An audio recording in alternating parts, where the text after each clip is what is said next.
Hey guys, thanks for listening to The Cynical Nerd. Please keep in mind that we do not avoid spoilers for any of our topics, whether they are current or past media. Listen at your own risk.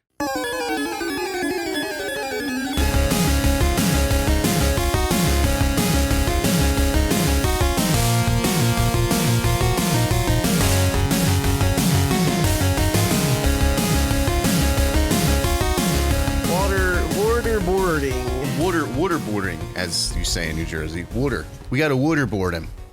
I might have told this story before. Hit me with it anyway. I'm gonna hit you with it anyway because we are nothing if not repetitive on this podcast. I grew up saying water, whatever. Sorry, no, I grew up saying it the wrong way. It's actually hard for me to say it the wrong way. Right. Water. I used to say water. And at one point, I heard someone go, "Oh, you're from New Jersey. You say water," and it's actually water. And my brain went, "Oh, it is, you fucking idiot. Fix it." So I trained myself. Every time I would say water, I would go, "I'm sorry, water." And no one else was correcting me. I was just doing it. Right. And eventually it's just like, now I just say water. Like, no, I fixed it. In the end, that's my whole story. I got it. That's good. I'm glad that you that's like, I try not to get hung up on how different people from different regions say things differently, but that's just one that gets under my skin. I don't know why. Yeah. And use. I fucking hate when people say use. Hey, what are you doing tonight? Oh, yeah. Use, gotcha, yeah. Gotcha. Oh, yeah. I didn't different. Yeah, use USE is a totally. I don't get mad when people use that. That would be unreasonable. It would That's be very weird, right? It's like every other sentence, you're getting angry at somebody. Hey! Don't ask me what I do with my. Okay. I have an actual story to tell you before we begin. Yeah, throw it at me. Full force. Top so speed. As you know, and I'm sure you've tried to block it out because we don't like to talk about my other friends in life. It's just you. One of my very good friends of at least 12 to 15 years at this point, Justin and his beautiful wife Brittany got married this weekend. I was in the groom's party, so Saturday was the wedding, and being in the groom's party, like I had to be up there early, so we did like a nice little brunch, and then we had to go meet the photographers, and we were drinking all day. It was a really great time, actually, and I mean that sincerely. A lot of the times you say people's weddings are a good time, and you do not mean it. This one actually was a great time. It was fun for the guests. It was even for us in the groom's party. Nothing was a hassle. Anyway, I digress. So I had to be up there at 10. So it's like 45 minutes from my house. So I got up at 8 so I could get ready, be out of the house by 9, plenty of time. This story requires a little bit of background knowledge with how I shave. And that's how you know it's a good one. Right, yeah. So I have a nice... Use the shaving context. I have a nice normal electric beard trimmer. And it's got a couple of the attachments that are like, if you like, I don't know what you would like, an inch out from your face, 2 inches out, like the things that make you not shave directly on your face. So I wake up, I'm notoriously half dead for the first hour that I wake up. So like before I get coffee. So I wake up, I go downstairs. I'm like, first thing I should do is shave. So I have the razor in this hand and the attachment in this hand. And normally I start by taking the beard in, and then just, making the line and trimming the neck and whatever. Well, because I'm half asleep, I forget to put the attachment on it, and I immediately start and I go, zzz, oh no, you did it. And look, my beard's patchy, so like it's not like it's a stark whole, but like if I show you, you can see that. Yeah. Like, did you wear headphones for the whole wedding so that people couldn't tell? No. You're like, hey, I'm Chris. It gets way worse. Okay. It gets way worse. And way more embarrassing, and this is how you can tell I have no shame. So I walk out of the bathroom. Sam's in the living room with the kids, and I was like, I don't know what I just did. I don't know how to fix this. And she's like trying. She's understanding, but she's obviously laughing at me. She's like, oh my God, hon, I'm so sorry that happened to you. And I'm like, I don't know what to do. And after 2 minutes of like sheer panic, because I'm like, I look like a human chud with no facial hair. Like I have no neck. I have a turkey neck, but it's like I look so bad with no facial hair. I was like, where's the super glue? No. So she goes, you are not super gluing hair to your face. And I said, yes, I am. So I find the Loctite. Shout out to Loctite. And because my facial hair is already patchy, isn't Loctite like blue? Or I thought it came in like blue and red. Loctite, it was like a red little super glue, like, thing. Anyway, because my hair is already patchy, I'm able to I grab the clumps that I shaved off, and I put them back, and you could not tell. Mostly, if it was under close inspection, you could probably tell that there was super glue on my face. Right. So the whole day goes by, no problems, no one notices, no one says anything. We take pictures, everything's fine, everything's hunky dory. We're in the wedding, and I'm like, I'm my buddy Justin, who's getting married. We're very close, and we have it's one of those guys we used to party a lot with. We have a ton of embarrassing stories with each other. He's like out greeting family, like it's in the reception. We're in the thick of the reception, and I'm like, come here I was like, you got a second? I'm gonna tell you a funny story. So I recount the whole thing. I tell him he's dying, and he's one of those people who's got this infection. He's like Scoot with his laugh, like he starts laughing, and he's got this really high pitched, like Dave Chappelle, not even Dave Chappelle, because Dave Chappelle doesn't do that, but whatever. He's dying, and at the end of it, he's like, you super glued. He's like, it's like the Jackass movie where they super glue pubes onto his face. And I hadn't thought about it like that. And I was crying. That's the end of my story. I drove home and I had to get fingernail. Well, on the way there, I had to get fingernail polish remover to get the super glue off my fingers. And I'm just in the parking lot of Walmart, like I'm chugging alcohol, just cleaning my finger. And the whole thing worked out. It was a great night. That's actually hilarious. That's a very good story. You should bank that one forever. I will say this. I saw your post about the wedding, and I had this revelation, and it's going to sound like I'm picking on you, and I'm really not, I promise. Yeah, go ahead. I love how normal you are on Facebook. Oh, they don't know. Yeah. I mean, there's like this weird, like, I feel like I have this exclusive package to who you really are that other people don't know.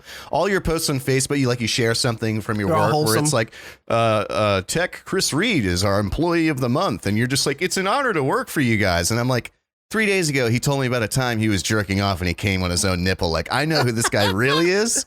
And then now I'm just looking at this totally boiled down, like, Facebook persona. Oh, I love it. Oh yeah, there's something arousing about it. I can't really. You have the backdoor ticket. That sounds even worse. Yeah. But it's like when you watch Hulu without any commercials, and you're like, "I'm better than you, poor people. I got through this without any ads, and you had to watch it with ads." It's like that. I have that package with you. You just shut me down. I did. Please reel us in. That's very true, though. That's the Deratio package is what that you have. It's the one that you got grandfathered in, like they don't sell it anymore. Right. Yeah, but you couldn't. Yeah, you can't go back on the contract because you. Yeah. Right, because you'd sue me. Welcome to episode 101. Woo, we're in the hundreds. We are. I'm not gonna sing.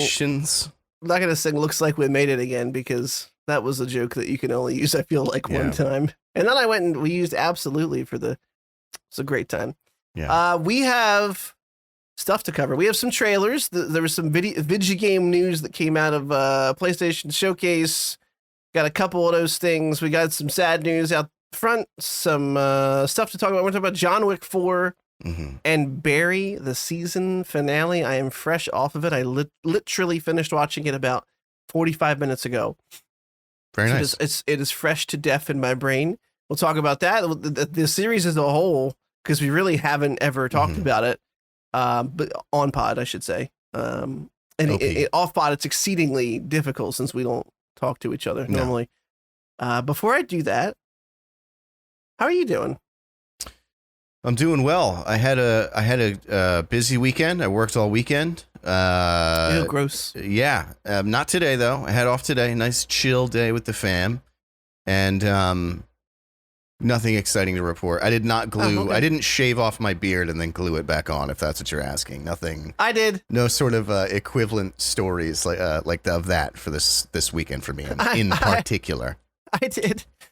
Just for public and friend accountability. I've told you this already, but so I guess it is just for public. I had a great week on my new diet. I think I gained most of it back over this weekend because I had the wedding and then it was Memorial Day, so I've eaten terribly. But a solid week, no drinking, went to bed on time. Diet was good. It was a nice normal diet. Worked out well. I'm gonna try some salmon this week, see how it goes. Salmon's very good. Good for you. I'm happy for you. I've been dieting as well. But I've been drinking like a motherfucker. Like I have like 3 expedited classes that I'm taking, and I'm working like 20 hours overtime every week. So I'm just like, did you hear that? I hear there's shit going on in my house, so it's weird to me that you can, because clearly something's happening in your house too. Yeah, I don't. So I think I've told you this before, but Grayson, if he hears me say it, we're gonna run over. But Grayson loves minifigs. Like he likes Legos, but he loves the minifigs. Probably like almost a year ago at this point, I saw that they were making the office. Lego does like a Lego Labs creation thing where if they get like enough pre-orders, they'll release something, but it's not like a mainstream purchase on their website. They did one for The Office, and it was like The Office with a bunch of the characters and a bunch. And I saw it, and I'm a thoughtful fucking husband, and I know that my wife loves The Office, and there's no special occasion. I just bought it for her. Right. Wow. What a sweetie. I know. Thank you. And you're right. I am. Oh shucks, you got me. Go on. I was rather proud of that though. Anyway, so we've been trying to hide it from him because we knew that as soon as he saw it, he'll think it's like a toy for him. This is for me. Yeah. Because she hasn't built it yet. No. That was the shade on her, but it was undeserved. She has no place to put it, and we've chatted about like we'll wait till we move to a new house and we can like put it somewhere proper. Right. So it's kidding mostly, but he saw it. He finally found it like over the weekend or something, and he was like begging the shit out of us to play with it. And finally, she's like, "Look, we'll take the characters out, but if you're gonna take them out, you got to put them in a special bag, keep them separate." Blah, blah, blah. So that's what I think that they're talking about. Okay. Anyway, what were we talking about? You were talking about your weekend, and I was talking about diet, and then I totally lost track. So we might as well just start the show. Let's start the show. Hey, welcome. Before we go into it, we definitely have an email. I would like to say Twitter, TikTok, Facebook, @TheCynicalNerd. If you have a question, you can tweet at us. Hashtag AskTCN. If you got a correction, hashtag FukeTCN. Fuchs TCN. Oh, maybe that's the title. Fuchs TCN. I actually kind of like that one. I'll write it down and we'll see what happens. I could even put, no, should I hashtag it? I feel like a hashtag for sure. Yeah. It brings the whole thing together. Fuchs. It's FUCHES, I think. Yes. Fuchs. Anyway, yeah, we got some, oh, I found him. Whoa. He's just, see? No one but like your friends at school thinks that scream is funny. All right, hey, listen, are you coming to say hi? Because I can't have you up here screaming. I don't know what he's doing. Okay, I'll try to do this, and if I have to take a break, we'll take a break so I can shun him. I just saw him Naruto run in the background, so I think... Nope. He doesn't know what that is, but that's the only way he runs. And one day I just want to be like, I don't know where you got this from. And yeah, listen. I can't have you stay up here after you say hi to him. So I know you're like he's stockpiling his stuff behind my chair. We can't do that because Daddy and Uncle Derek, we say bad things. I can't have you around. Yeah, very bad words. Mostly me. Here.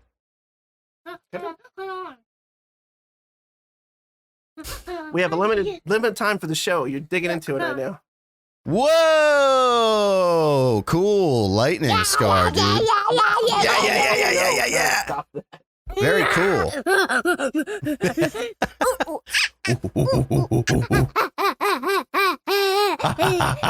This is how I play with my son too. This is amazing. I'm a giant. I'm a giant. I'm a giant. It's constant. That's all that happens. All right. Please stop. Please stop. Too much. Hey, say goodnight. Good night. Good night. Love you too. I love Did you just fart you. on my leg? Night. Savage. Savage. They welcome to the Cynical Nerd. Welcome to The Cynical Nerd. Okay, we're out of tries. Okay. You gonna put them back on me? Here. Very, Mild very good. success. I won't tell them they were backwards. Yeah. All right, listen, you do have to go Unnecessary. downstairs, okay? Yes. But seriously, get out of here. Yes, sir. No, yes, sir. You have to go downstairs. Pretending that I'm like a primate is how I communicate with my son. We just go. Hoo, hoo, hoo, hoo. Is it? So that was fun. Nice. It was like zero transition.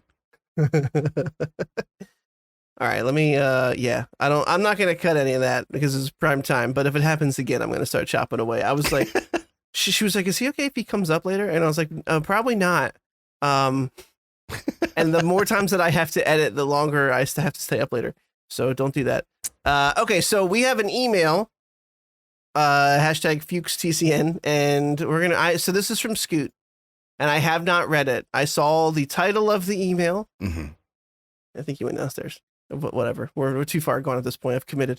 Gotta The title of the email is The Phantom Mean Ace. Mean Ace. Not menace. Mean Ace. Mean ace. I have a feeling I'm going to cry again, but let's see. Oh, okay. There's a picture at the bottom. Oh, damn it. That might have to be the thumbnail just because, I mean, like, how else would anybody see it? Oh, Right. no, that's OJ. Okay, I'm getting too far ahead of myself. I just saw OJ Simpson. I'll send this to you just so you know what I'm talking about Okay. while we discuss. Excellent. This was at the bottom of the message that he sent me. Scoot Farrell. Scoot Farrell, Forrest Whitaker, Katie Holmes, Rada Mitchell, an actual murderer. There's OJ Simpson. Phone Scoot. Phone Scoot. That's probably going to be the thumbnail. It's gotta be, right? It's gotta Yeah. be. I got to figure out how to fit that into a... Maybe I'll just black bars it so the whole thing can be in the middle. This comes in from avid listener... Scoot the Booth. He's written the questions at thecynicalnerd.com. We'll read your emails too in all their glory, unless you put anything racist in there, and then we won't read it. We won't. If you want to email us. So this goes. Dearest Bullies, I finally started playing the Jedi games after hearing a bit of your conversation last week. I did have to turn the episode off, though, because I've got a long way to go before I'm ready to enter spoiler country. Fair. That's like Bat Country, but way worse and much worse. but still a better band than Avenged Sevenfold. But the games are genuinely just wonderful. Wonderful said in Chris's voice. Oh, and they made me want to revisit the movies. That's true. They do have that effect on you. Naturally, I had to start with episode 1. Big mistake.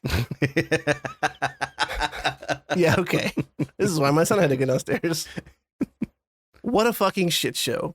I can say with 100% certainty that I'm not jaded. That movie just blows Bantha cock. Although I'll give it this. It has some of the most unique and interesting ideas and set pieces out of any of the Star Wars saga. It's just the execution that slobbers all over Sarlacc sack. Also, Jake Lloyd is the fucking worst. I know it's not cool to pick on kids, but now that he's a grown adult who looks like he's about to cast in a Martin Scorsese adaptation of the Trailer Park Boys, I'm just going to say it. Seriously, he looks like a meth head. I think he is a meth head. I'm pretty sure he got erected. He is. I said erected. Arrested. I don't know which producer. Oh no. Oh, I don't yes. know. We're not saying it. I don't know which producer diddled this kid off of the spectrum and into show business. But if we ever find out who it was, we should do shit to them that would make Eli Roth vomit and Harley Weinstein ejaculate. Oh no. Signed Phone Scooth. Phone Scooth is very choice. I feel like the episode image has to be, it's too good. 100%. All right. We got to get fucking going here. Started a little early tonight, and guess what? We just used some Right, yeah. extra time. We're pretty much where we'd be anyway. We love you, buddy. All right, moving on. So, Love you, Scott. Right from something funny to something sad, because we like to hit you with that bipolar news flow. Ray Stevenson, who's in Marvel, Star Wars stuff. He's recently playing, I think it was Balin's Skull, I believe, in the Ahsoka series. He has passed away at the age of 58, which is very unexpected and sad. I don't think they gave a reason. I don't know if the family was trying to keep it close to the vest or it was cancer or something horrible like that. But this is very sad. He's a good actor who I don't think he was in a whole lot. He tended to play villains a lot. Aside from my memory, his turn is playing the Punisher in Punisher Warzone, which was turned into kind of a cult film, but was not received very well when it came out. Look, I'm not going to go on with his resume as if he's Robin Williams, and I know it might sound like an insult. I don't mean it that way. I just mean I personally don't have the type of attachment to him. He's just always been one of those guys that just seems like he's a really good character actor. Yeah. He kind of blends into the movie. He's been in a ton of stuff that I've seen, but if you asked me to name it, I would do a bad job, which is why I have a list in front of me. But it's the kind of stuff where you're like, oh, right, he was great in that. Oh, right, he was great in that. Like, and, it sucks when you see somebody like that who he's done multiple things in Star Wars, which is sort of, us being a nerd-themed podcast. It's in the title. It's in the title. One of the 3 words. He voiced Gar Saxon, who's a Mandalorian commander who served Darth Maul in the animated series The Clone Wars. And, it just sucks. It sucks that he's gone so early. So that's it.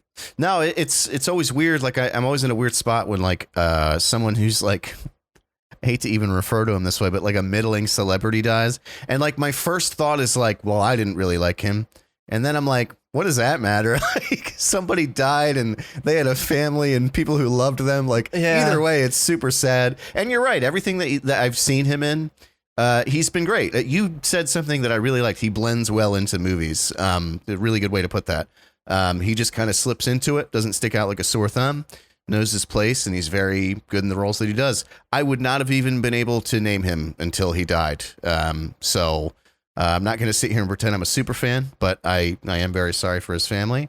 And I look forward to what I guess is his last performance in Ahsoka. I look forward to that show anyway. I don't know if it's his last one or not, but he looks fucking badass. He looks so good. Trailer. Yeah, he really does. There was some speculation that they might, Star Wars has different stories being told by different groups, but ultimately they do have like a story group to try and make sure that the stuff that they do either lines up or is at least not conflicting actively with something else. And in Jedi Survivor, obviously, spoiler alert, mute it for a second, but they have the Stasis High Republic Jedi, Dagan Gera, who ends up being part of your nemesis. And there were rumors that they were like, well, Balin's Skull, the way he's dressed, like he kind of looks like he might be from some sort of High Republic era. Like maybe he's another holdover. Now, do I think that would be unoriginal if there was just another one of them like that? Yeah, I do. But he is dressed very interestingly, and I like it a lot. Maybe he's so a wayward... the female baddie. Her character design is very different and very cool. And she also, and I'm sad that I'm forgetting her name because she looked badass as well. They both looked very cool and very menacing. And it's menacing in a subtle way. They're not dressed like Darth fucking Vader. They just look like whatever they're about to do, they believe in 100%, which I think is like scarier. You know what I mean? Speaking of the High Republic, I restarted. You bought me the audiobook like 2 years ago or something, and I never finished it. So I bought the actual book of Light of the Jedi, which is the first in the High Republic. I think I told you I was playing Jedi Survivor one night. Did you ever finish that? I'm like 65%. No, so sorry. The answer to your question is no. I did not. It's pretty good so far. I'm in the very beginning. Yeah. But it's That's all I have to say. That's all I have to say about that. By something, and unfortunately, at this point, I'm like, should I just start it over? Yeah. Because I feel like I kind of remember like where I was, but not really. You know what I mean? Dude, the beginning really does a great job of building this tension of like, there's like a countdown to when this like whatever it is comes out of hyperspace. Yeah. And all these different viewpoints and like these systems getting destroyed by this thing moving at the speed of light. It's very, very tense. It's a very cool and setup. it's the beginning of the fucking book, so it's like it's very well done so far. Yeah, I didn't like fall off of it for like any fault of the book. I was very invested. I forget what came out. Maybe that was when I decided to start doing the Expanse books. I'm not sure. Yeah. And anyway, I also heard another theory. Let's see if this tickles you at all. And hopefully, if it is a theory that comes true, hopefully I don't ruin this in the future. Right. I was reading an article that was like, someone just rode a fucking dirt bike by my house as loud as possible. It totally ruined my track of thought. So hopefully this, I read an article that was titled something like Survivor Fixes a Problem in Star Wars Canon. And I'm like, huh? They're talking about how, as more and more stories were written, obviously when they wrote these movies back then, they weren't going, oh, well, there's probably still like 15 to 20 Jedi in the galaxy, and they're trying to do they didn't know that back then. So now it's like, retroactively kind of filling in holes. And of course, it raises questions about the original movie that we've had to ignore as fans. Stuff like, well, where are all these people at when they're fighting the Empire? Wouldn't they have heard the call, answered the call to help out? And someone was positing that Tanalorr is kind of a great MacGuffin if they chose to use it. Right, because they're all there. Yeah. Like what if the next game is him like trying to help smuggle Jedi to this place that's like, because essentially they play it up as like the boonies in space. Like you have no cell service at this planet. Yeah. Like like it's cut off. There's the nebula makes it so that like transmissions in and out don't work very well, and like. So if they all go there as like a sanctuary, maybe they'd feel it through the Force, but they'd probably have kind of no idea what's going on outside of the planet. And I was like, that also is kind of a little too neat and tidy, though. Yeah. For the next game to be like, hey, all these Jedi you've heard in all these different mediums, we're going to round them all up and put them here so that they can't be held responsible for not helping. Not a very Jedi thing for them to be like, we're going to stay on this planet and fuck the rest of the galaxy. But I thought it was cool. No, it is it's an interesting thing to think about. Also total sidetrack. So anyway, Ray Stevenson, sad news. Also sad news, they're making a Half-Baked 2. I missed this somehow. I didn't even see this. I slipped it in hot and fresh today. It was like a Little Caesars news article. Thanks for the sponsor. I'm just kidding. They don't actually sponsor us. Listen, they're making a Half-Baked 2. I love the turn at like 70 episodes in where you started to disclaim anytime you make that joke, like, by the way, they're not actually sponsoring us. And for anyone who actually saw that happen in real time, don't worry, we did not get any legal action threatened. No one gives a shit about it. We're not that important. I think at some point I finally started to make me think, wait, could we actually get in trouble for that? Yeah. And I was like, maybe I should start saying I'm just kidding. Because I worry too much.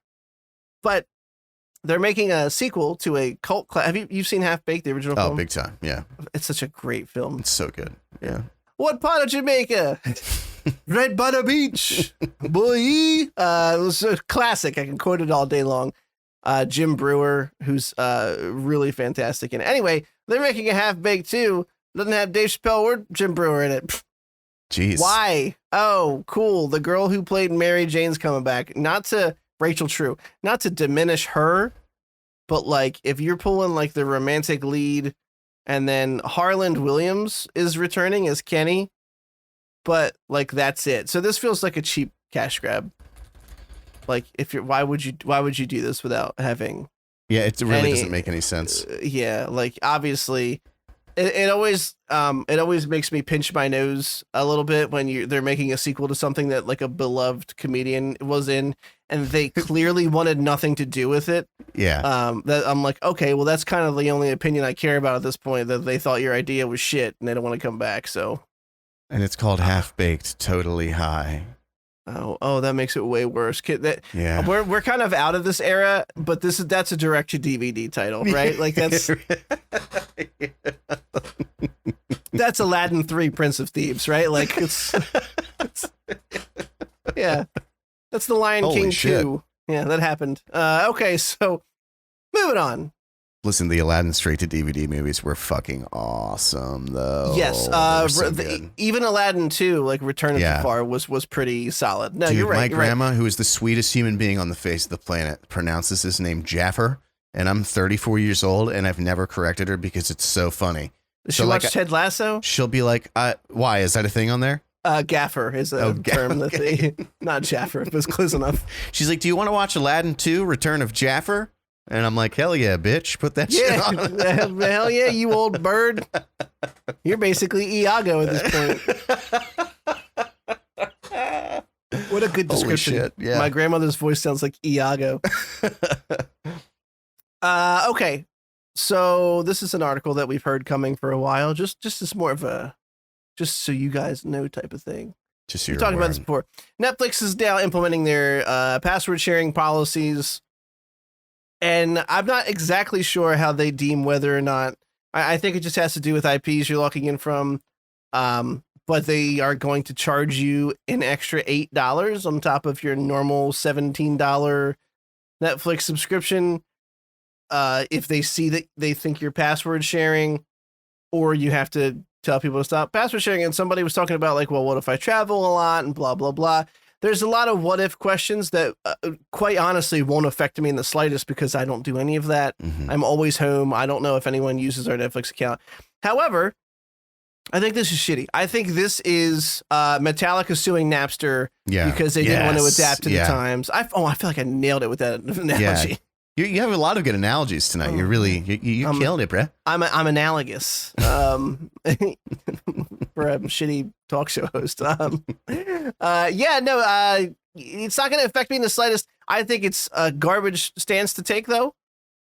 Made by garbage executives who, instead of trying to fight the streaming wars by making better content to keep subscribers, are resorting to charging more for something that everyone's done since the dawn of Netflix. And you're really just punishing the subscriber base.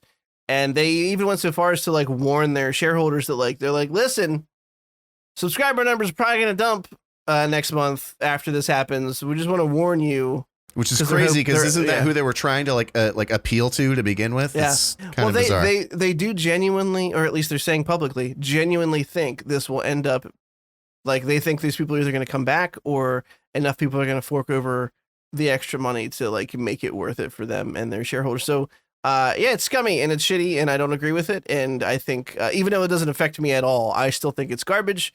They're garbage. The process is garbage. I like saying the word garbage. It's fun. It does kind of roll off the tongue. I'm very excited for it because I think it's going to blow up in their face. I hope so. And that's going to feel good to see. Yeah. There's like a real schadenfreude for like watching like a Titan industry fall. Like it's just like, or like dig their own grave, not just fall, but like do stupid shit that makes them fail. And I think this is going to, well, it's not the beginning of the end because that's already begun with all the shitty TV shows. But the fact that they keep raising the price of their shitty service and now they're getting like stringent with, oh, if you do this, we're going to charge you $7 extra. Oh, it's going to be a fucking shit show and I can't wait for it. It's going to be amazing. You're going to love the way you look. You're going to love the way you look. I guarantee it. I just went to Men's Warehouse for that wedding that I was in. It was a lovely experience. Yeah, is that where you got your glued on beard? No, that was homemade. Right, homegrown. Yeah. Yeah, it wasn't like I went totally and bought natch. Pubes. Yeah. It wasn't like anyone tricked me. They were mine. I saw them fall to the sink. I picked them up in a panic and I glued them back on. That really is like a story like 30 years from now. You're going to tell that story and people are going to think you're bullshitting. Yeah. No, did you take like a close-up picture? I hope you did. Oh, I might still have of like it glued, of it glued on. Yeah. I think I deleted any that I had taken. Damn it. Because I remember like throughout the day I would have to like take a piss. I would like make sure it was still and on. I would go like this. I would have sweating it on, a little bit. I would have it on like selfie and I would just go and take a pen and look at it and I'm like, yeah, it looks okay still. Let me see if I have it. I'm looking. Does it still look glued on? Hell yeah, brother. Yeah, he gave us you said you looked through those pictures that I posted for the wedding? I did, yeah. He gave us a really nice fossil watch as a wedding gift. Really? I've been thinking about starting to wear a wristwatch. They just look cool. Oh, maybe. No, camera? No? Yep, okay, whatever. Yep. You get the idea. Very cool. It's over there, but I don't want you to see my boxered bottom. I wouldn't mind, but I understand. I bet. I understand if you're sheepish. It's not just for you. Okay. Nah, baby. I'm sorry, that was really cringy. Moving on! Get into some video game news. And this is kind of going to dominate the rest of the conversation today, except for two things that stand out. And you know what? Let's go over them first. Let's do that first, and then we can do all video game stuff. Yeah, let's do it. So first and foremost, The Flash had a final trailer. They don't show anything new. It's pretty much a rehash of the stuff we already know. And I agree with, more so than last time, I agree with, I think, the sentiment that you had come up with previous, which is that, like, well, I feel like I know basically the through line of the story for the film, besides like one or two surprises that I think they're trying to hide in toys, hide in trailers, but toys have leaked it, like the certain black costumed enemy that I won't talk about. We have tickets January, the day after premiere, January 17th, I think. It's like the Saturday after it comes out. Very excited. So you'll get a fresh review. Review, dude. Falia review. God damn it. Might have to be the title when it comes out. You'll get a fresh review that Monday. I'll probably try and put it up. I'll probably cut the review out and put it on YouTube separately just to try and get the clicks, baby. And I'm excited for it. I've heard continued nothing but good things. We had a cameo spoiled for us. I actually had another cameo spoiled for me, but I had heard this one a long time ago, so I'm not mad about it.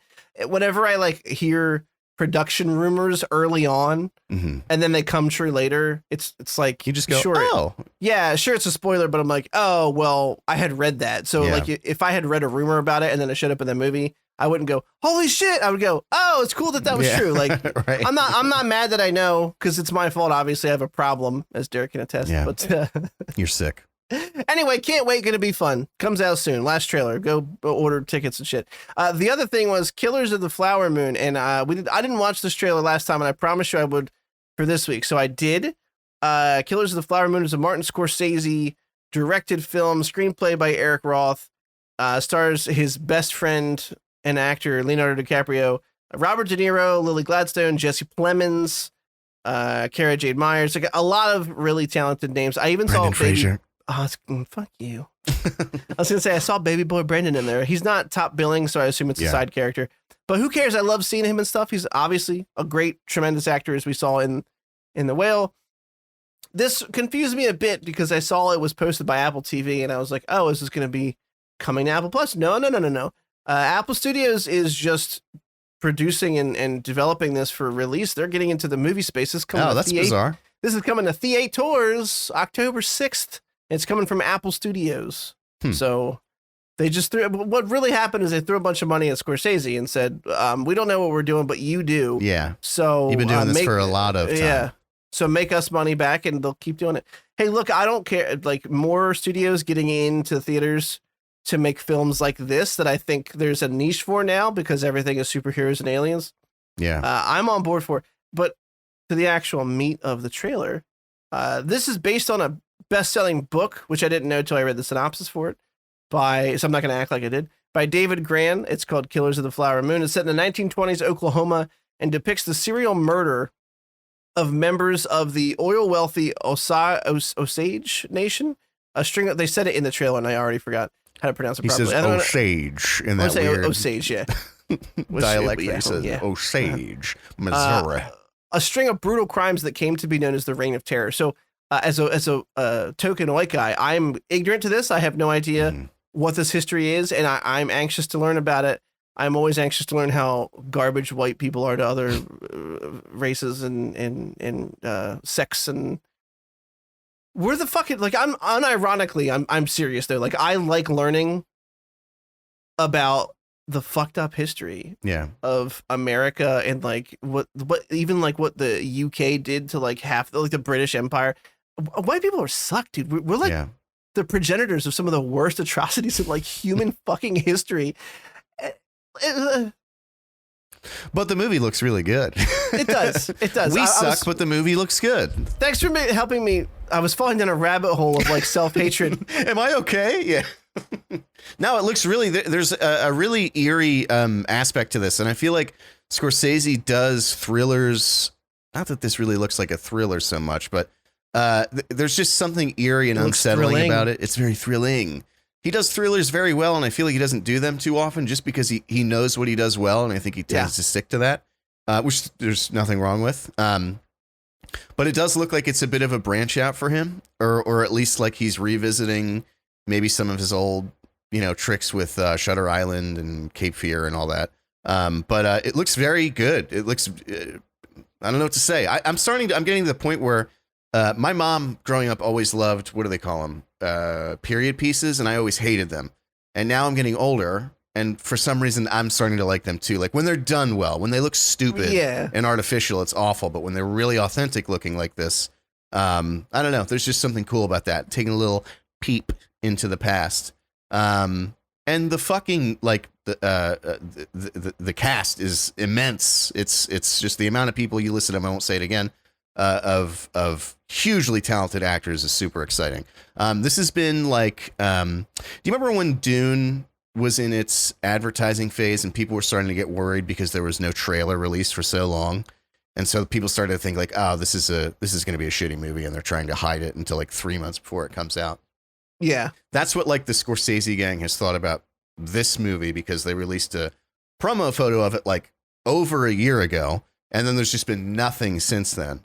And so just like when the Dune trailer finally dropped, which, you know, got rid of everybody's fear about that movie, this has done the same thing for basically the Scorsese fans. So right.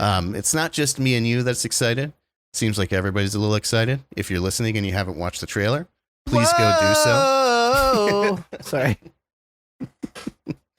Please go and do so. Did I tell you there was like a 2-week period where I was nailing my son with that joke constantly? Sorry, the phrase "nailing my son's" horrible. Yeah, no, I picked up on that too. No, he because there's like a 2-week. He does it all the time still, but he'll go, "Mommy, Daddy, you listening?" And I would just go, "Whoa!" And Samantha would giggle, and he would, you know, woof right over his head. Yeah, but the giggle makes you do it the next time. It does. Yeah, giggle gets you. The giggle gets you. That comes out October 6th in movies, and now we're going to talk about video game stuff. Let's do it. So we have like 2 video game articles, only because I felt like the trailers deserved a little bit extra context.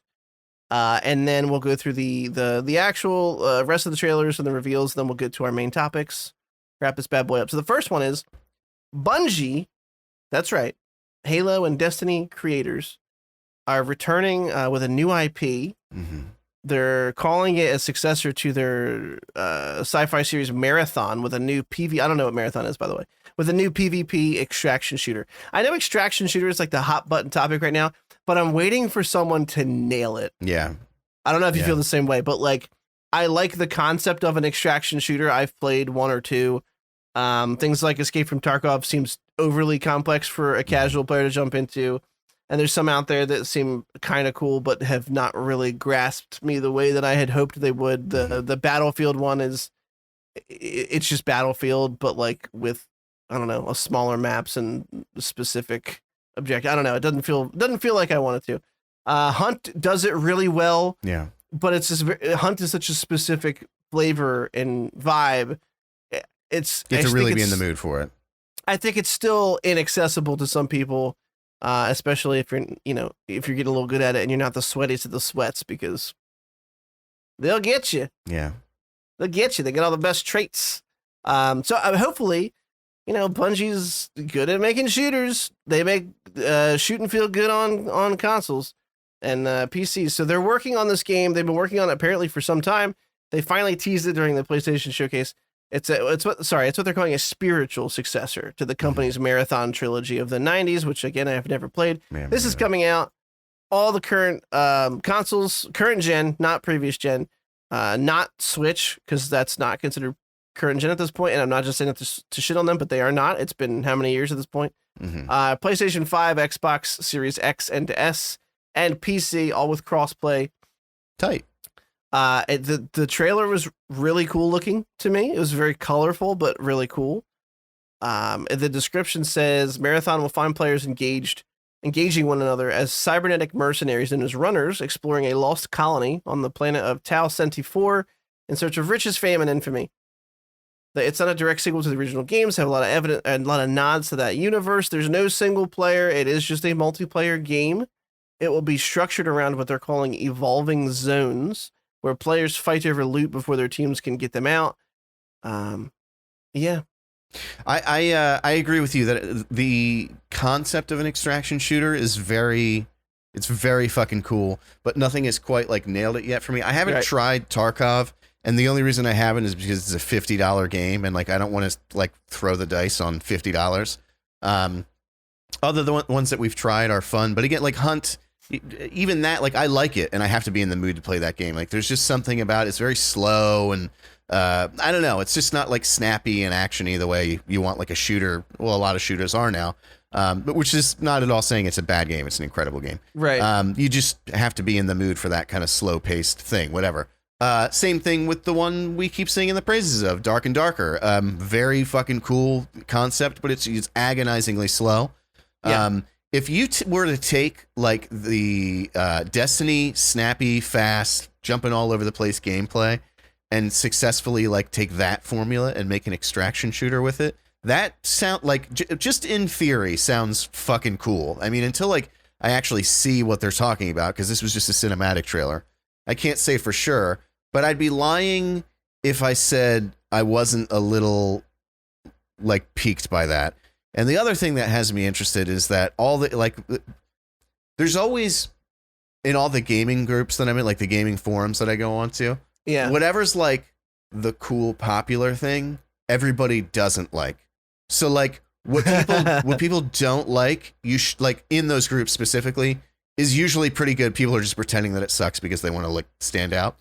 And everybody's like dogging on this game for no reason. Like there hasn't even been anything, like hardly any information released on it, and everybody's saying it's going to be a shitty game. So I'm like, just because of that, because you're spite hating it, I want to spite give it a chance. Yeah. Okay. So yeah, I'm here for it. I feel you, fam. I feel you, fam. So this next game is interesting, and I you know, I bring it up because it's a vidya. It's a vidya, and we both like vidya. Big fan. And well, I'll tell you how I was introduced to this trailer. So I had PlayStation Showcase just streaming on another monitor while I was working, just to see if anything piqued my interest. There was rumors that Spider-Man 2 gameplay, which we'll talk about in a minute, was going to pop up, and it did. So I was waiting for that, but I kind of glanced over, and this trailer was playing, and at first glance, I was like, oh fucking no way, is this Sekiro 2? And then I was like, well, it doesn't really look like that. And I thought, oh, is this like Neo 3? And then I was like, well, oh, okay, Phantom Blade Zero. That's the name of the game. It's another company. I think it was S Game or something. It's made in Unreal Engine 5. The trailer looks really good, but it does just look like, I mean, it looks like Neo 3 meets Sekiro meets Dark Souls. It's got a very, very familiar vibe, and very familiar tone. And I gotta say, I kind of like when I realized what it was, that it was just another one of these. I kind of sided. I was like, okay, like the genre's been around for a while. There have been a million games at this point that have done their own Souls-likes. And it's been around for so long that there even has been quite a few of the samurai or Japanese-inspired gameplay in the Souls-like type of environment and or feel. And I'm getting this one graded on me a bit. It looks really good. Yeah. But I was just kind of like, okay, well, there's another. Yeah. You know what I mean? I thought it was really the gameplay looked really exciting. It looks really good. It has a very good sense of style to it. It's very like, I fucking hate comparing like saying, oh, Zelda's the Dark Souls of like, there's always some mashup of two games, but it really does look like a mashup of Sekiro and Dark Souls. I mean, it's like, has that like, real life connection to like the Edo era Japan, but it's like very dark and dreary. And there's like this weird gothic horror element to it. Yeah. So it's very cool. But I'm kind of getting to this point where like there's a lot of these Souls-like games coming out, like the Wolong something, Journey to the West or whatever. Yeah. Not Wolong, that one already came out. The one where you play as Son Goku that we have talked about on the show. It's like a number of times.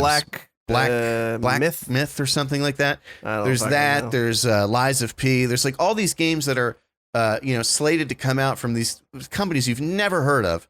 That it's all, everything they release are these like in-engine things. And it's like, I'm getting to the point where I've been hearing about Black Myth or whatever it's called for years now, and it's still not out. There's a piece of me that's like, Black Myth Wukong. Yeah. Okay. There's a piece of me that's like, are these just weird companies putting together extremely detailed tech demos? Yeah. And the game is never going to fucking come out, and they're just like absorbing whatever people are like investing into it from these. I don't know. It's just like, it looks cool, but I just don't really believe that it's going to happen. That's the best way I can describe it. It's like too many. I don't know. It's just Liza P feels like it's been around the corner for a year and a half now. It's still not fucking out. I know it's coming out soon, but I think that'll be like the litmus test for the rest of them. Like how that one actually plays and feels will make me go like, all right, I'm going to start being way more distrusting of these tech demos from companies I have never even remotely heard of. I've never even heard a rumor of. But I would implore anyone to go watch it. The combat looks very satisfying. I don't understand how it works whatsoever. It's so like fast paced. I can't even imagine how you could keep track of all this shit. There's like a point where he like attacks two people at once. I'm like, what would you do on a controller to make that happen? No, it's what do you mean? You just press left and right at the same time. But yeah, so I don't know. We'll see. You know, very, very, very, very cautiously optimistic. You got to use your little dinker to hold down the other button. Yeah. Your little dink schematic. Okay, so moving on. This one is of particular interest to our co-host, Derek. That's me. I'm just kidding. It's of particular interest to me too. They have announced a Metal Gear Solid 3 Snake Eater remake. It's not just like an upres. It looks like a proper remake. Mm-hmm. Konami's going to be announcing it. They're also going to be releasing this bad boy on PC, which is not something that I had gleamed when I first saw the trailer. I just went like, I remember seeing it and going, oh, that's sick. Like that. Everyone loves Snake Eater a lot. It's got a lot of fans. And I actually never beat it. I've only played like half of it. Because it's the worst one. I don't care that it's the fan favorite. It's the worst one. So here's the thing. The reason I stopped playing it is because I got fucking tired of some of the systems in that game. Yeah. I was like, really? I gotta pick like a camouflage. And I'm like, this just is like, I know it's like immersive, but it just felt tedious to me as the player. Did you play This Almost Doesn't Matter? This Almost Does Not Matter. Did you play like as it originally came out, or there was like a secondary version that came out like a year or two later, still on the PS2? Original? Yeah. You played the original? So that had fixed cameras, which was fucking toxic. And then they came out with another version where you could actually 360 your view. It was the original because I remember fixed cameras. Yeah. So sorry to hear that. Well, I didn't beat it. So you played the worst version of the worst game. So. But I'm gonna play this when it comes out though. Yeah, me too. 100%. The worst in the series. It's still a very great series, so it's still a very great game. I like to dog on it, but at the end of the day, it is a fun game. I wish they would have done. I feel like it makes the most sense to have remade one, but I guess maybe they're doing like a chronological order thing. It was the most commercially successful out of like the first three, so I can see why they'd go for that one. And they could use the excuse of like, well, it takes place before the other ones. Like I can see how they would make that decision. I'm going to play it. Absolutely. The cinematic trailer was boring like they always are. I'll super boring. Be more excited when they actually show gameplay. It seems like they're using like that, like verbiage where they're kind of on the line where they're like, we're going to deliver a true to the original gaming experience with slight improvements to, and you're like, are you going to stick to it or are you not? They did say, like, another thing they worded very strangely was because people were asking, well, is David Hayter going to come back? That's one thing people really left a bad taste in their mouth with MGS5 is that they gave David Hayter the boot. And they said something like all of the original character voices will still be in the game, which makes people think, like, are you getting the VAs back to re-record their lines? Or are you using the original, you know, so who knows? We'll see. But no, I'm excited. I'll tell you this. Alongside this, they announced that they're doing the Master Collection or something, which is 1, 2, and 3 for all modern consoles and PC. And I'm way more excited about that because you can't play those games right now unless you own a PS3. They're totally inaccessible to you. So the fact that we're going to get to is exciting. As far as one, is it going to be the original blocky one or Twin Snakes? I have no fucking idea. I don't care. I'm going to play it either way. I cannot wait for that trilogy to come out, and that's just in a couple months. So, fuck nice. Yes. Dude, when this came out, I was having the worst day when this came out, And when I saw that they were releasing a remastered original trilogy, I literally almost started crying. I was so happy. That's how much it affected me. I was Thank like, you, I God. needed a fucking win. Oh, I have a story to tell you. Tell me, say it to me. We'll take a quick break right now. No, I meant like from our trailers, not like off from the pod. Right. The other night, I'm putting Grace in a bed, and I've told you he's like randomly said something like about God here and there, just because his preschool is literally, it's called Christ the Good Shepherd. It's like a preschool attached to a church. Like they teach religion like one day a week. I just choose to ignore that fact in my head canon so that I don't have to think about it. Daycare is the same way. Oh, okay. Yeah. Fucking dirt bike again. Anyway, so it's not usually like that in my neighborhood's very quiet usually. So I'm like, shut the fuck up. You got a baby downstairs. He probably doesn't care, but I do. That, you know, right. I'm the baby secretly. Told you. So anyway, the other night, I put him to bed and I come back out, and every once in a while we can hear him call to us through the monitor. I'm like, all right, I'll go back into it once. So I go. I'm like, hey bud, what's going on? And he was like, Daddy, can you hang on? How did this work? Because Samantha heard it. Oh, sorry. He didn't call through the monitor. I'm ruining my own story. You ruined it. He comes out of his room because he used to have a gate up so he couldn't just like run amok. Mm-hmm. But now he's old enough. We trust him. So, you know. So we hear walk the door. into shit. Go ahead. Yeah. Have at it. Go play with some outlets in the middle of the night. We hear the door. Jesus, I scared myself to death. If that ever happens, I will kill myself out of regret for saying that out loud. So anyway, middle of the night, door cracks open. He comes slinking down the hallway. I'm talking to Samantha. And he goes, we're like, hey, buddy, what's up? He's like, I had a bad dream. He had been in his room for a minute. He didn't have a bad dream. Yeah, but liar. He was like, I keep looking because I don't want him to hear me. Because like, he was like, Daddy, can you come pray with me? Oh, no. And I looked over at Samantha on the couch and I went, and she's literally going, and she was like, go ahead, hon. Like any supportive wife would. So I was just like, whatever. I'm just going to swallow it and fucking go in there and swallow my pride, go in there and do it. Dude, how do you not? What's the alternative? Like, right, you did the right thing. Well, listen, son, actually, you're wrong about this. There's nobody listening. There's nobody on the other end. What if I fucking, actually, piece together my broken, taped together frame glasses and sat him down for a 20-minute conversation about how nothing happens when you die. Yeah, I think I made some shit up, but I remember what it is like to pray, so I was a good liar. You did a good job. Son, if you listen to this posthumously to try and reconnect with your father, know that I did that out of love for you. And speaking directly to you right now, I hope you don't believe in it as an adult. And you look good. Keep it up. Keep up the good work. You look great. Hopefully you look better than me. Anyway, moving on. Alan Wake 2. We've heard this was announced a while ago. They released some gameplay for it. I have to be honest with you. I don't know if I told you this the first time. I never played the first game. Mm-hmm. I know that lots of people love it. I actually don't really know what the game is about, but this gameplay gave me some hints. So I always knew about the first one, and it was like a little bit of a spoopy. I hate that I said that word. A little bit of a spooky game. Too.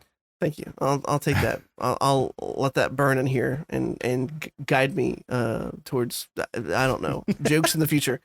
I never knew, I knew the first one he was an author.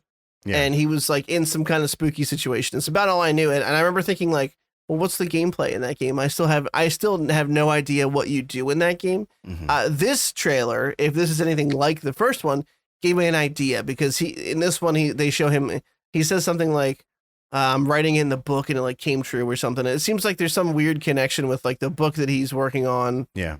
And the town that they're stuck in / the things happening around them. And it's just a general spookiness, but there is obviously weapons and stuff like that you use. It looks cool. I don't really have any skin in the game. I've heard the remake of the original is pretty solid. I might go back and visit it. You should. I was going to say it's very much worth a playthrough. I think that I think that the gameplay is a little repetitive. I don't think it's great. I don't think it's the scariest game. I don't think it's as scary as it thinks it is anyway. Okay. But it has a very good story. Like it's kind of Stephen King-ish, I don't know if that means anything to you, but like, okay. I don't know, it just has this. Hopefully the good parts of Stephen King. The and good part. And not the young kids have an orgy in a sewer part. Yeah. Or the cokehead. I don't remember writing that book, Stephen King. Yeah. No, it's, I recommend it. I was never crazy about it, but I really did like it when it dropped. I actually bought the remastered version and then I never ended up playing all the way through it because the gameplay got repetitive and I just kind of got bored of it. But it's kind of like these enemies are shrouded in shadows and you have like your flashlight and then you have your gun. And so you have to like de-dark them with your flash or any source of light. And then once they're undarked, you can shoot them. Anyway, Remedy is a really interesting studio. I've actually wanted to go through and play their whole catalog. I never played any of the Max Payne games, which I think was them. Shame. Control, I own and have not played, and I've heard nothing but stellar things about it. Quantum something I played some of that, not all. And then there's another one I can't think of. But anyway, they're all interconnected too. There's like a shared universe between all of them. So I actually kind of want to go through and play them all before I play this, just because they've been on my list forever anyway. I don't know how I would play Max Payne. I think they're remaking that or something, but anyway, we're talking about Alan Wake 2, and the trailer is very good. It has a very good aesthetic, just like the first game did. I'm excited for it. It looks good. It looks like they're doing like what they do with a lot of the second installment and a lot of great series is splitting you up between two different pro tags, which a lot of people generally don't like, and I happen to really like that. It gives you a perspective of your hero from the third person. I find that interesting. So I love that about Metal Gear 2. Not to keep harping on Metal Gear. You play as Raiden, and the guy who you played as the hero in the first one, now he's coming to save your ass. It's just a cool dynamic. So yeah, hell yeah, dude. And I love that you've retroactively decided you love Last of Us 2 for doing the same thing. So it's really brave of you to go ahead and say that publicly. Just retract all of my... Listen, I can't wait till they drop it on PC so I can play it again and see if like the PC controls will make me more able to embrace that game. Genuinely, I cannot wait. I want to for you. Like, it's not even for me. I want to for you. For me too. Yeah, I would like what I like. God damn it! It's so frustrating when you have friends that you like, oh, would you consider him your best friend? Yeah. Do you guys like the same thing?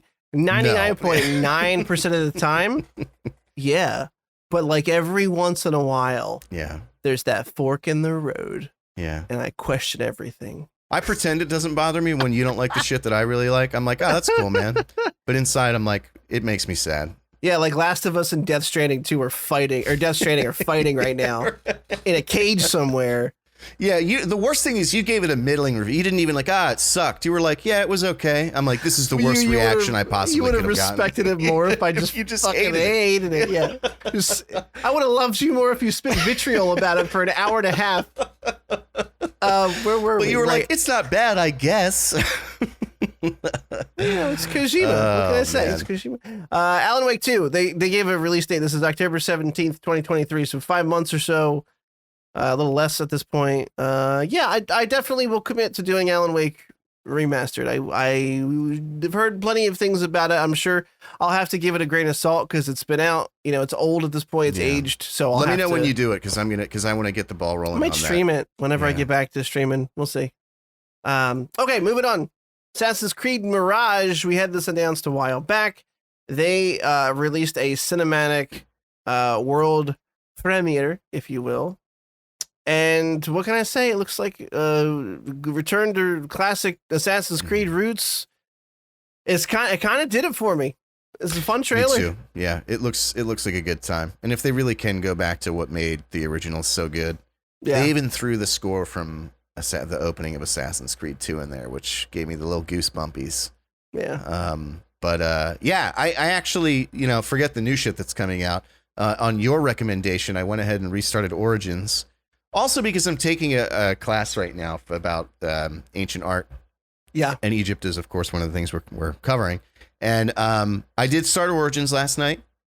And I got to tell you, it's pretty fucking cool so far. I like it. It's not bad. It's a lot different. I mean, obviously, you don't start off with like a hidden blade or anything. It's just a lot of just straight up combat. But I thought it was fun. I think the combat sucks. I will say that. Maybe I just don't get it yet.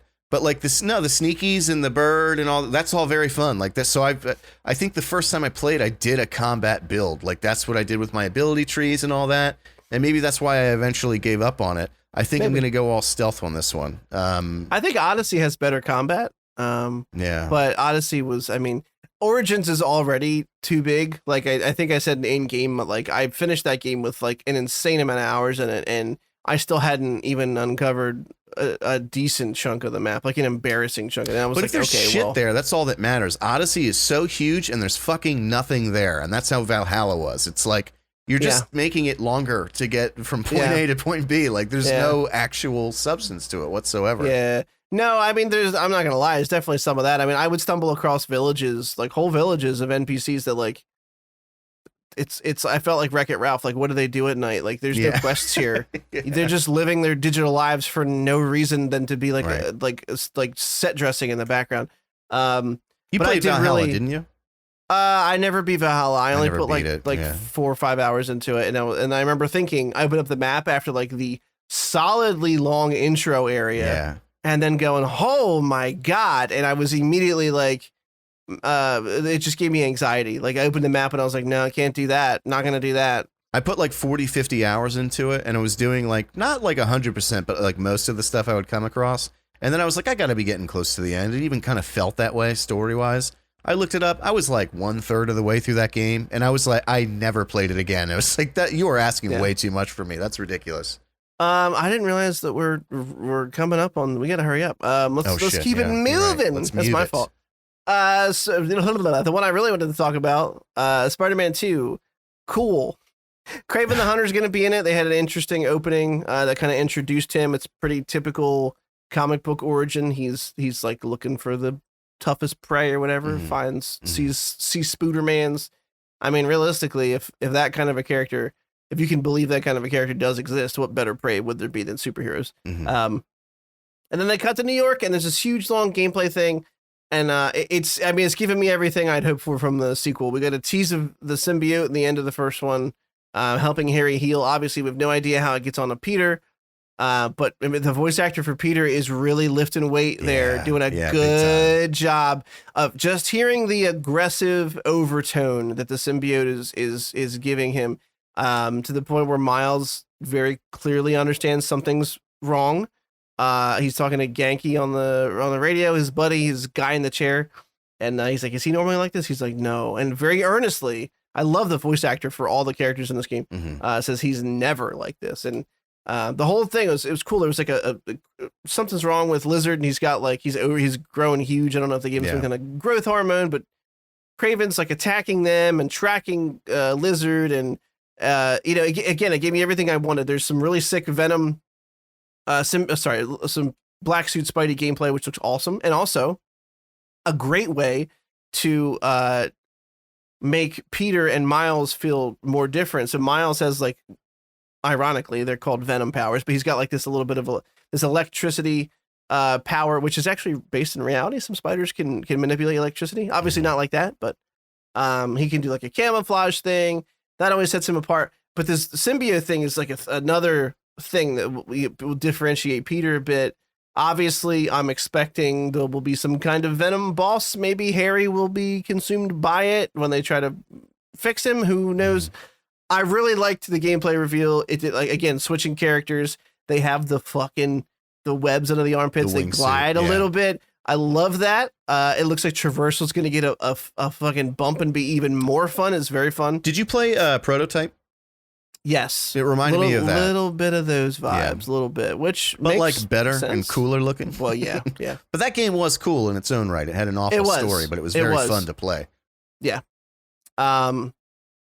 Yeah, I like this a lot, and I can't wait for it. And it's coming out this year, and I'm stoked. The only it really was cool. I put it off watching it because it was giving you anxiety, so I waited as long as I possibly could, just so it really made you uncomfortable. You were like asking me casually, like every day, "Hey, did you watch that yet?" And I'm like, I haven't gotten around to it yet. I just kept pushing it and pushing it. It felt so good. And then it was better for me. I had maximum cum power by the time I watched it, and I came all over myself.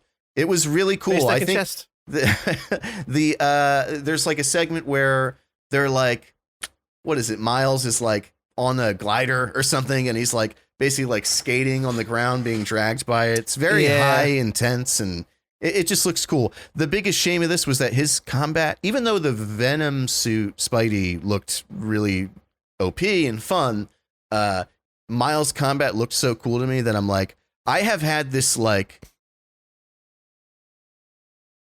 stalwart, I will not buy the Miles Morales game because I've heard it's only like 10 hours long and they charge full price for it. And it's just like this, like, no, I will not do that. Oh, that's fair. And then I saw this trailer and I'm like, well, now I want to go back and play that game because I'm sure now that it's out on PC, I'm sure we can find it cheaper. Right. I really like, I've told you this before, but I really like Miles' combat. I think that he's not as strong physically as Peter. So sometimes it might feel like, if you're just doing straight punches, it would take longer to knock somebody down. You had mentioned that before, and I feel like that's what makes it, like, any game where you play as multiple characters, like, it should be that way. Like, there should be different strengths and weaknesses. Right. Otherwise, what's the fucking point of and his powers are cool character? And at first, as they're introducing them, you're like, oh, this is kind of OP. But then they give you villains that you have to counter a specific way. And they just like with the main game, it's very fun. If we can find it for a discounted price, you should definitely check it out. Yeah. I feel like I was going to say something else and I lost it, but that's okay. We're gonna let's sorry. push. Go ahead. I was going to say there's one little off to the side thing they did in this trailer that I don't know a lot of people picked up on that I definitely noticed, and it's a cool little feature.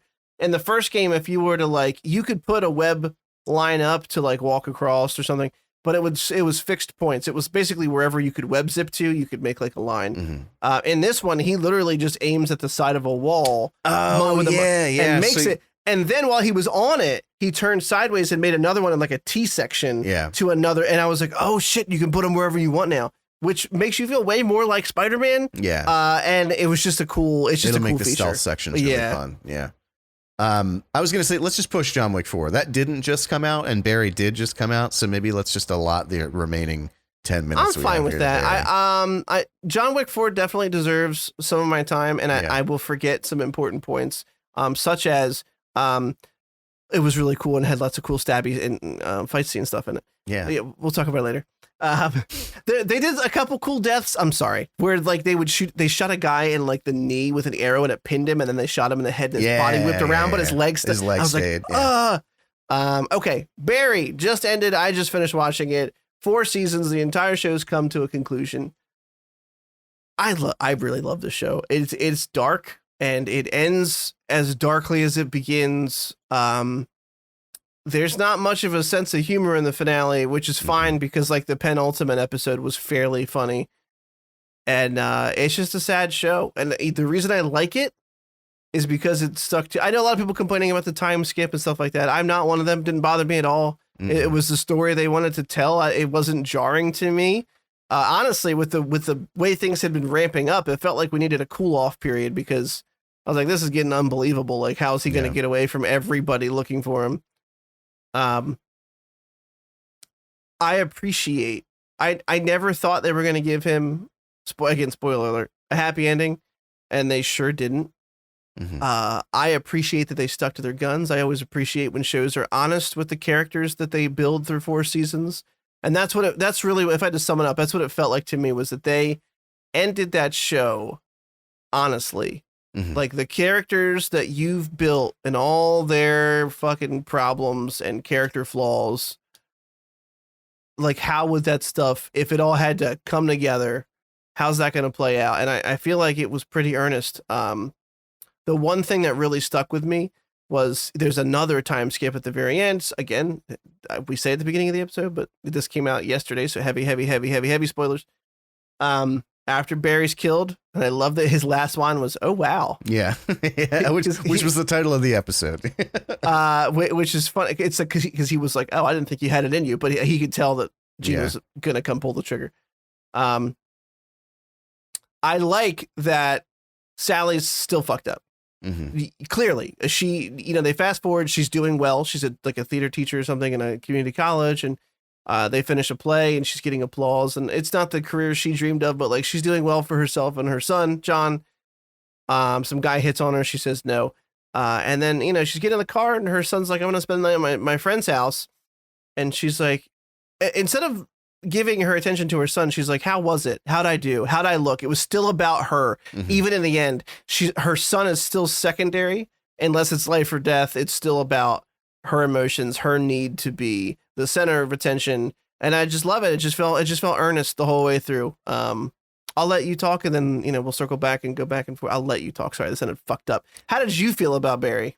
Since it's my turn, as ordained by you, let me know when you want me to stop talking. I will. I'll interject. No, I'll hold up a wrap it up box. Right, or just play the music like it's the Oscars. Like, all right, get the fuck off the stage. Let's go. No, I think that the show is interesting. It started. I feel like it's one of those shows that changes what it was.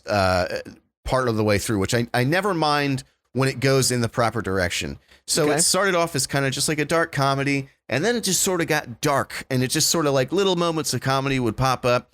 And I think that, like, I had said this, I think it was to Scooter. I compare it to No Country for Old Men, which is sort of the anti-movie. It sort of like builds complex builds tension, and then the tension never pays off. It's always very like, it never reaches the point of climax. It builds to it, and then it sort of ignores it. I think that this is like anti-TV in that same way, where it's basically like you watch a show and the characters start off one way, and throughout the show, things happen to them and they grow and they become better, or they learn, or they change. And this show, every single character in this show, every single episode, they just become shittier and shittier people. And sometimes it's funny, and sometimes it's sad. Most of the time, especially towards the end, it's really sad. We saw Barry, like the way he would talk to his son, even though you knew somewhere in there he really cared about him, the shit that he would say to him was like, dude, you are out of your fucking mind. I'll say this. I watched the finale last night, and I was pretty drunk, and it was like 1 a.m. And so my initial thought, when it ended was, before I went to bed, was like, I feel like when they shot him and he said, oh, wow, maybe the credits should have just rolled and that should have been it, like without the second time jump. And the more that I think about it, I actually disagree with that now, because here's what I think. I'm putting on my film critic hat. Okay. I think what they were going for was, you see in episode 1, Barry used to be a killer and he wants to be a better person. He never becomes a better person. Where, again, generally in a TV show, and most other TV shows, he would gradually become the better person, and in the end would be his great triumph or whatever. He never has that great triumph. But Hollywood twists and contorts his story for the sake of commercialism into him kind of getting that anyway. So it's sort of like does what a typical TV show would do with his legacy in the darkest way imaginable. Yeah. He does become a person who's remembered for being a good person, even though he was a piece of shit throughout. He just continued to become shittier and shittier and shittier. Yeah. And I think that weird, dark irony is what the entire show has been about the entire time. And if I could interject for 1 second, I know I'm stealing your momentum. No, here. My time is up. You're limiting me. That's I hear the music. It also felt like a very dark criticism of the true crime Hollywood. Yeah, like like their ability to like reframe events in maybe not the truest way, but for entertainment value. Yeah, I felt like your critique of that whole kind of sect of Hollywood that Netflix has kind of monopolized recently. Yeah. But I'm sorry. No, I'll say this. I had expected the finale to be more bombastic, and I was a little let down by that. Like, there's just been a lot of the action movie star in me, like, it's the Tom Cruise in me. The Tom Cruise in me, exactly. Likes that those scenes, like when he's like earlier in the season when he's in the room when he's still in jail and he's like, that guy's here to kill me. That guy's gonna do something, and then like he has that brief little shootout, gets the adrenaline going, whatever. But it was really good. Fuchs like ultimately saving his son was really like this poignant, bittersweet thing. Like, in the end, he was like still just could not fucking bring himself. The whole thing with Fuchs is he's been back and forth the entire show between hating and loving Barry and ultimately wanting to be a father figure, and right. And so like to have him end on that note was like a hugely satisfying thing. I agree with you in that I don't mind the time jumps. I think that if this had gone, the whole theme of the show is, the whole gimmick is Barry is an asshole, but he's useful, and so to all the other characters in the show, he falls in and out of favor with them constantly, and it flip-flops every episode, and it's funny, and I just feel like that wouldn't have lasted without getting annoying another season. I think it would have just been like, okay, we get it. Right. So having the final season end on everybody hates this guy at the same time, finally, I think it worked out great. Hank's death was like, his whole arc this season was just heartbreaking. And him like grasping Cristobal's statue, his hand as he died. Yeah. Really, really good. Really cathartic. I loved it. And I think it'll be remembered for years to come. I think it's going to, I know that I had read the other day that Bill Hader was basically saying, you know, Barry is done, but like I'm writing other shit now. Like I'm going to continue to write and direct. Good. So yeah, I cannot wait to see what he does next. I thought this was great. Yeah, and just, you know, before we go, just touching on the stuff that you brought up that I had not touched yet, would like Fuchs, you know, kind of like his whole goal at the end, like there was no other point than to torture NoHo Hank. It basically like, I'll just leave if you can admit what you did, because he knows what he did. Yeah. He's like, you're pretending like all this is fake. I know that he's like, what's the matter? And he nailed NoHo Hank to the proverbial cross, like right down to the T. Exactly what he did. He was like, you were scared, you didn't blah blah blah. And NoHo Hank breaks down and he's like, I wanted to feel safe or something like that. A heart-wrenching scene, because you know we want to like NoHo Hank, but he did kill Cristobal out of fear, a selfishness for he killed the person he loved, and he's lived with it. But not only has he lived with it, he's lied about it and profited off of it. And you know, it really makes you're like, oh, he is kind of an asshole. On the flip side, his acting in that scene, I think it was last episode when he walks back into the house, and like we, the viewer, don't know yet that Cristobal's literally being killed right then. And you're like, why is he freaking out all of a sudden? And then it all comes, dude, his acting was so fucking good in that scene. Oh my God. Oh my God. He's great. He's tremendous. Everyone on the show has done a really great job. What was I saying? Blah, blah, blah, blah, blah. Yeah. You're right that like Barry does ironically get this vindication. Like, it's clear that Sally didn't want John to see the movie that was based off. I don't know if she had seen it and knew what was in it, or just didn't want him to have to watch it, because who would want to see a dramatic reenacting of your father getting shot and killed? Either way, even if it was a good message. But the fact that like not only Barry tried to do the right thing in the end, and you know the whole show was like, can he really change? Can he really be a better person? Can he? I don't know if he can, because he keeps falling back into the same well because of favors he owes somebody or situations he has to get out of, and he takes the easy way out, which is killing people. And he wasn't gonna do that. And I have to, like, with his, you know, he didn't get a chance to do it, so we'll never know. But with his last breath, you know, oh Jesus, I mean, the amount of like, I don't even know what the word I'm looking for is, self-righteousness or like delusion, when he's in bed with Sally and she's like, you need to turn yourself in.